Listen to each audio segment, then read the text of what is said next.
Hey guys, welcome to Boxing Squared for boxing news and views from around the internet. Deontay Wilder is really turning the screws with his rhetoric towards Anthony Joshua over how easy it has been to negotiate a fight with Tyson Fury. And not only is he making a point of it, he's deliberately rubbing it in now, and at every opportunity. Of course, the backstory here is the very bitter and public negotiations that lasted 3 months between the Wilder and Joshua camps, which ultimately went nowhere, and ended with Joshua being called to fight his WBA mandatory Alexander Povetkin.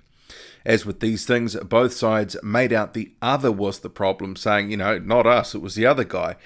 And now Wilder is seemingly closing in a deal with Tyson Fury, who's coming back to the ring after 2.5 years out. He's on the comeback trail. He's got a second comeback fight later this month, but Fury says he wants that work.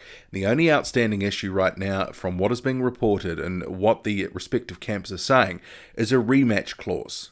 So that is the only thing that needs to be squared away. But Wilder is turning up the heat, telling Boxing Scene, whatever date that suits us best, that's the date we'll go with. But people should know that this fight is happening. It will happen. We just can't wait. We can't wait to announce it and get it on. It could be wrapped up next week. We're that close. This has been the easiest negotiation I've ever been in, dealing with a fight of this magnitude. That just lets you know this fight will happen.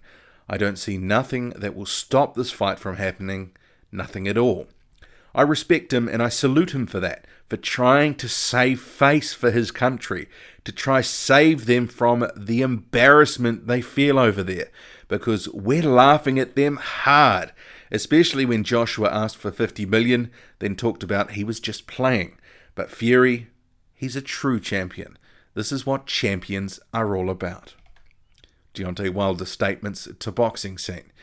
I would add that Tyson Fury, Frank Warren, his promoter, and Wilder's co-manager Shelley Finkel, they've all been sort of piling it on as well with similar sort of sentiments, twisting the knife to some degree in recent days or weeks in regards to the failed Joshua and Wilder negotiations, saying, similar things.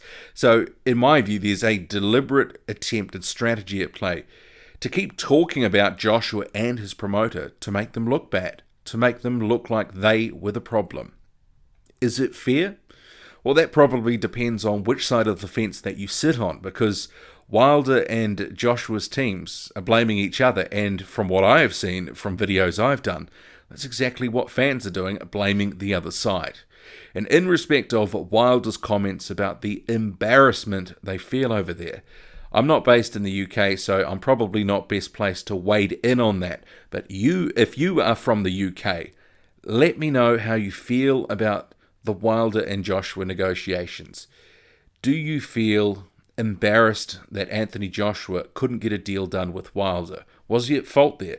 Did he not live up to his word, as Wilder says? And did Anthony Joshua duck Deontay Wilder? Because that's the accusation.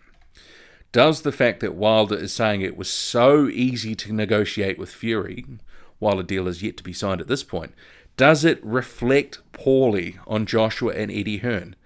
Have they been just flexing too much? Have they been too greedy? Have they been asking for too much and not giving enough themselves? Well, what I will say, though, is that the general flavour from past comment sections that, from videos that I've done, is a majority of those commenting felt Joshua had no choice but to move on, that the WBA called the Povetkin fight, and that they felt Wilder had dragged his heels for too long on signing the contract, and that he was trying to sort of wait Joshua out in an attempt to make him look bad. But regardless of the circumstances, who did what? The fight didn't happen. It's as simple as that. It was disappointing. We all wanted it. But comments like these most recent ones from Wilder are still very much grabbing headlines in the media and on social media, and they thrive on social media. And it is a deliberate attempt to try and keep smearing Joshua, his reputation, and his character. And the fact that Joshua now has a fight scheduled with Povetkin for September, it's meant that he's moved on and he's in training camp, he's gone quiet in respect of the Wilder stuff.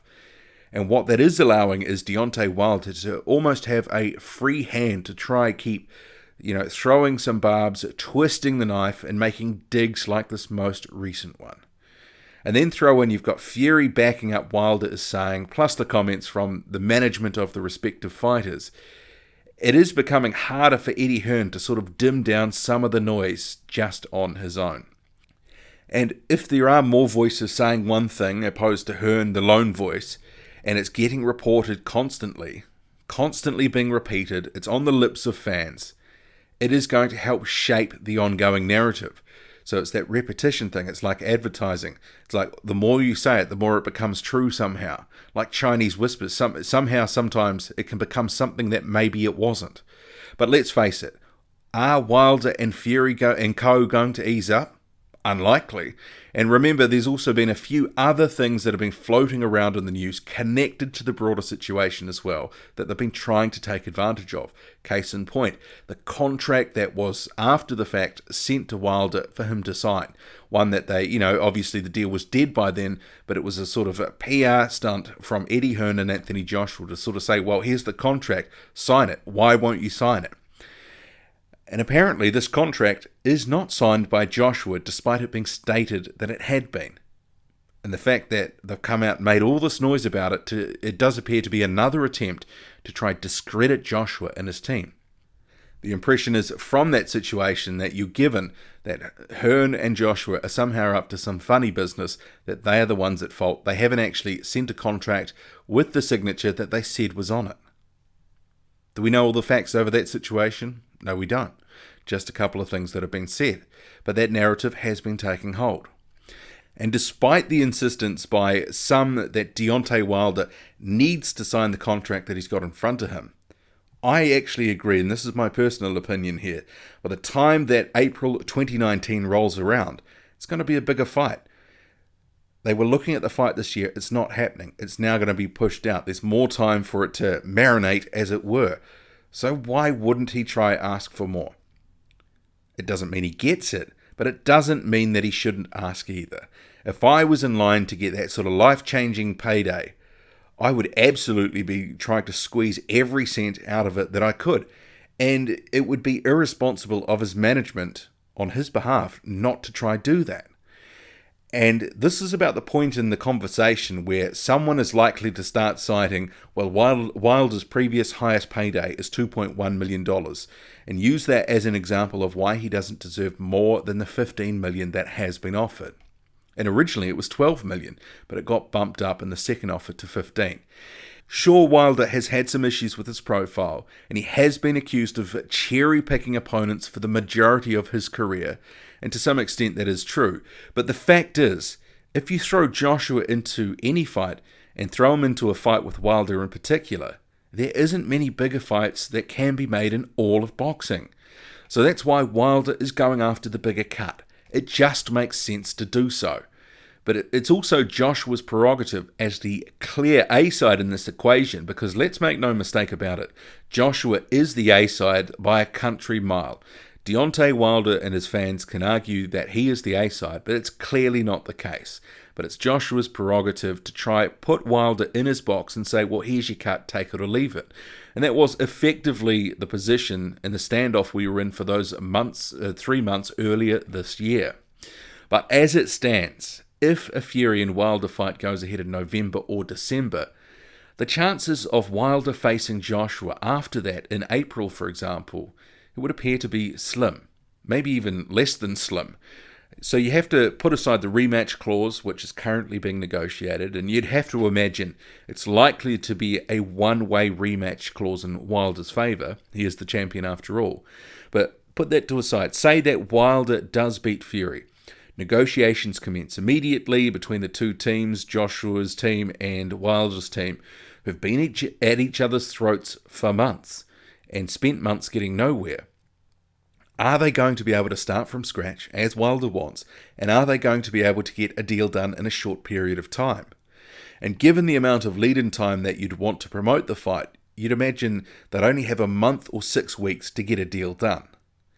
Given what we've seen recently, that doesn't seem like it would be likely. So if Wilder and Fury, that fight, if it goes ahead, there's likely no Joshua and Wilder fight in April. And Eddie Hearn, he will know that this is, a serious possibility that that fight just gets put off until some point in the future. That is, of course, if they keep winning, of course. But I will be interested to see what tactics Eddie Hearn will be able to employ on behalf of Joshua and himself to counteract the constant barbs and mud that is being slung their way. And he's got to do better than just sort of saying Wilder and Fury, that fight won't happen, or calling Deontay Wilder names. It's not going to achieve much and ultimately pushes them further apart. And while there is many among us who are surprised and a bit skeptical that a Fury-Wilder fight is on the table, that doesn't mean that it won't happen. But I can bet you one thing, Frank Warren will be loving that Eddie Hearn is a bit under the pump and being accused of all sorts of things. But he himself needs to be a bit careful because he certainly had no clean sheet over the years, with fighters accusing him of all manner of things. And indeed, some of it has ended up winding up in court. And just to wrap up here, in your view, is it fair for Wilder to continually be torching Anthony Joshua, going after him, trying to make him look bad, poke holes in his character? Or is it fair game after what recently happened with those failed negotiations? Drop a comment, loud and often, hit like, hit subscribe, follow me on Twitter, boxing_squared. I'm out.